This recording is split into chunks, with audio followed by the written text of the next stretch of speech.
So, how's life? Happy to be here. Let me ask you a question. What's your understanding of the word spirit? Consciousness. Who said that? Okay. So, yeah, we use the word spirit synonymously with the word consciousness. We're all conscious beings. Hopefully, everybody is conscious at this moment. Okay?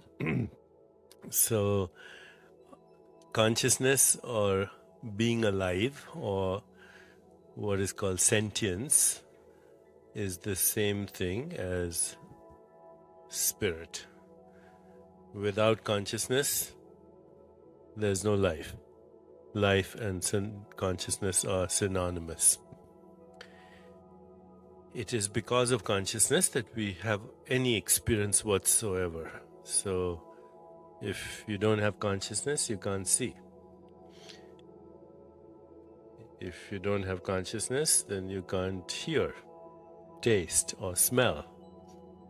All perception is based on consciousness. But not only is perception, which means what we see as the outside world, based on consciousness, but all what's happening inside us is also dependent on consciousness. So without consciousness, you can't think. You can't imagine. You can't remember. All our internal experiences, memories, desires, emotions, they're dependent on consciousness. Our behavior is dependent on consciousness. Our personal relationships depend on consciousness. Our social interactions depend on consciousness. There's forces are an expression of consciousness. So in the great tradition of Vedanta, there's a saying. And the saying is, know that one thing, by knowing which everything else is known. It's the highest form of knowledge. You know, the word Vedanta means the end of all knowing. Veda means to know. Vedanta means the end of all knowing. Because once you know consciousness, then you realize that based on that, everything else can be known. Everything else can be known. So it's the highest form of knowledge. So here's the first principle. You are not in your body. Your body is in you. You are not in your mind. Your mind is in you. And you're not in the world is in you. There's a very famous line, by the way, in the Bhagavad Gita, Lord Krishna explaining yoga to the great warrior Arjuna, and he says in Sanskrit, Prakratim swam vashtbhai vishrajami puna puna. Curving back within myself, I create again and again.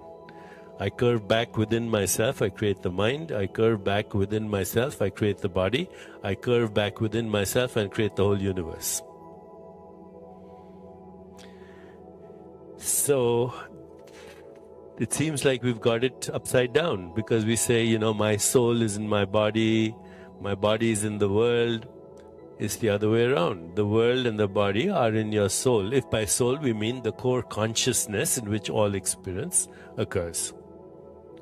Now we cannot deny that we have consciousness. You know, you can deny everything else, but you can't deny the fact that you're conscious. It's the feeling of being alive. It's the feeling of having experience. Okay, so we've established some very important points right now. That the world exists in your consciousness, the body exists in your consciousness, and the mind exists in your consciousness. These are all activities of yourself in yourself. Or consciousness is a field of infinite possibilities. It's the immeasurable potential for all that was and all that is and all that can be. It's the potential for space-time, energy, information and objects. So, consciousness is not in space-time. Consciousness is not in space-time, it's where the experience of space and time happens. It's timeless, which means it has no location in time. So when you say, I'm looking for consciousness, you're looking in the wrong place. Because consciousness does not occupy space. Consciousness does not exist in time. It's timeless. You, who is consciousness, is spaceless and timeless and dimensionless, and without you, the spaceless, dimensionless consciousness, there is no space-time.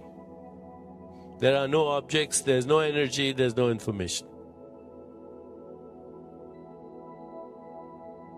Again, teaching of the Bhagavad Gita, when Lord Krishna describes this to Arjuna, he says, water cannot wet it, wind cannot dry it, weapons cannot shatter it, fire cannot burn it.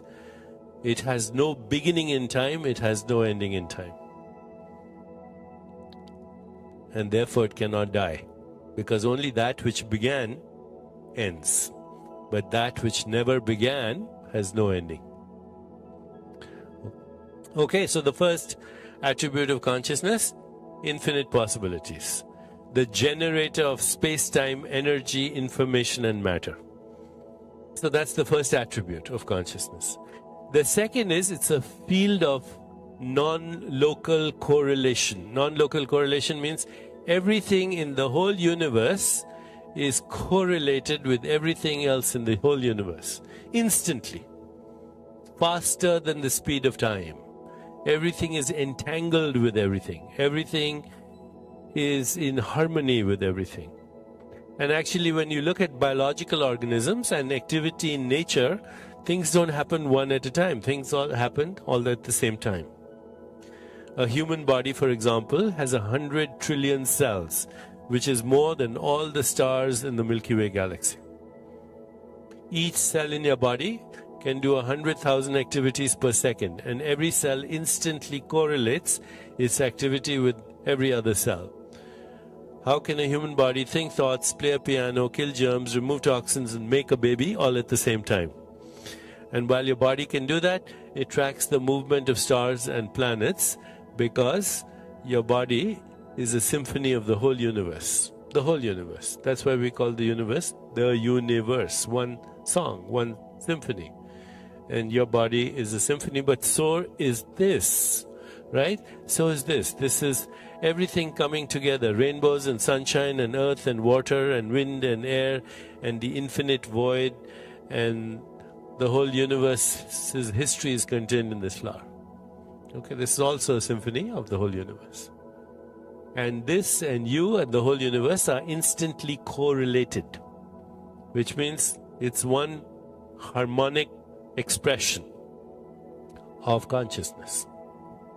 You know, non-local correlation or entanglement or quantum mechanical interrelatedness. You know, some people say acausal, non-local, quantum mechanical interrelatedness. The mathematical terms for describing, I would say, for describing omniscience, omnipresence, omnipotence. Everything, past, present and future, and everything across space-time instantly correlated. Past, present and future also, because distance in space is also distance in time. Second principle. Consciousness, therefore, first is infinite possibilities. Second is omnipresence, omniscience, omnipotence, which means you know everything you need to know. If you know your consciousness, then you know everything. Which doesn't mean you're like Wikipedia, okay? It means you have an intuitive knowledge of whatever you need to know when you need to know it, if you're in touch with your consciousness. It also means you have infinite imagination and other things, but you know everything. At the deepest part of yourself, you know everything. You don't have to learn anything. The third attribute of consciousness is that it proliferates in uncertainty. It's a realm of uncertainty, of unpredictability. We don't need to go into the history of it, but basically, there's a level of nature where the laws of nature preclude you from understanding the laws of nature fully. They become uncertain, which is very annoying to scientists because science is based on certainty. If the laws of nature were not 100% predictable, we wouldn't be able to do science. But at the most fundamental levels, it's unpredictable. Famous expression of Einstein, God does not play dice with the universe. Famous expression of Stephen Hawking, God not only plays dice with the universe, he throws the dice where you will not find it. Okay, but actually Einstein had another expression. He said, and I'm paraphrasing, insofar as the laws of nature are real, they are not certain. Insofar as they are certain, they are not real. Okay, there's a level of nature where there is unpredictability. And thank God for that, because if there was no uncertainty, there would be no creativity. A system that is closed and certain is a fixed system. There's no creativity. Which leads us to the fourth property of consciousness, leaps of creativity. Quantum leaps of creativity. Quantum leaps of creativity. Which means when you leap from one space-time event into a new space-time event, there's no direct algorithmic relationship between the previous and the next manifestation. Okay. If you watch the program Star Trek, when the captain says, beam me up, Scotty. Okay, Scotty disappears here, shows up somewhere else.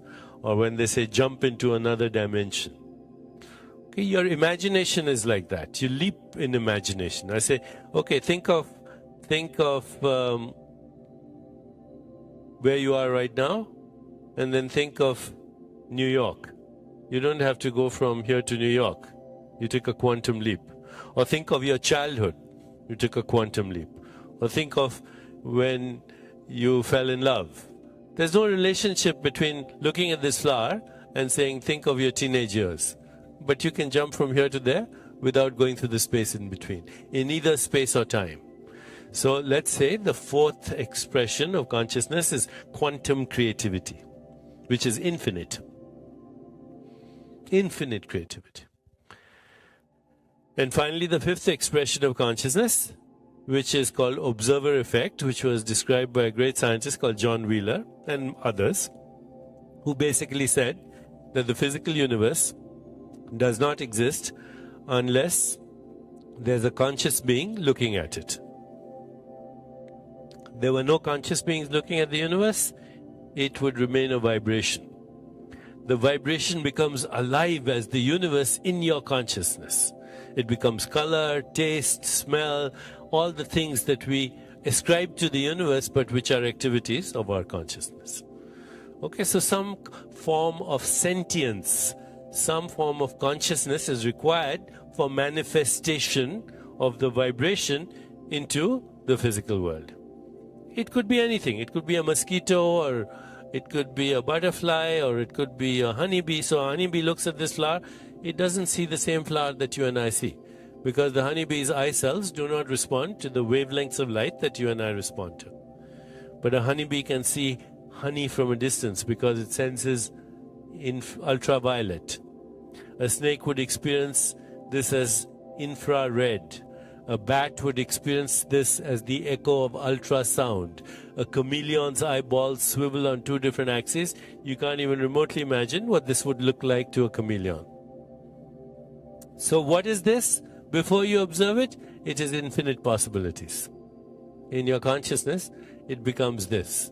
For some other species, it becomes something else. Just take a walk with your dog, and you'll see that your dog senses and experiences some things that you and I also are common experiences, and some things the dog will experience that are not common, because sensing a different spectrum of energy and information. So is that clear? Okay? Remember 5 things. Write them down. I am a field of infinite possibilities. Number 2, I know everything. I'm omnipresent, omniscient, omnipotent. Number 3, I'm a field of infinite possibilities. I'm omnipresent, omniscient, omnipotent.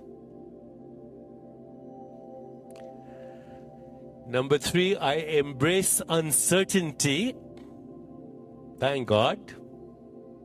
Because if you're certain, then you're fixed. There's nothing. Yeah, I embrace uncertainty. Number 4, I have infinite creativity. And number 5, I co-create the whole universe with the mystery that we call God. A great Indian teacher, Krishnamurti, somebody heard him once and they said, I think the more I listen to you, I realize you must be an atheist. And Krishnamurti turned to him and he said, I used to be an atheist till I realized I was God. You're all divine. We're all divine. Okay? Rumi, he says, you're not just a drop in the ocean, you're the whole ocean in the drop. Okay? So the great Sufi teachers of Islam said the same thing. That your consciousness is a movement in the infinite consciousness. And we are all contained in that infinite consciousness. Okay? We're sharing the same breath right now. We're sharing the same molecules right now. We're sharing the same energy field right now, the same information field. And we are all contained in one consciousness.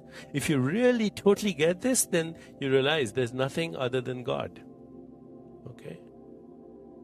We're all kind of an activity in the mind of God. Everything is happening in one mind.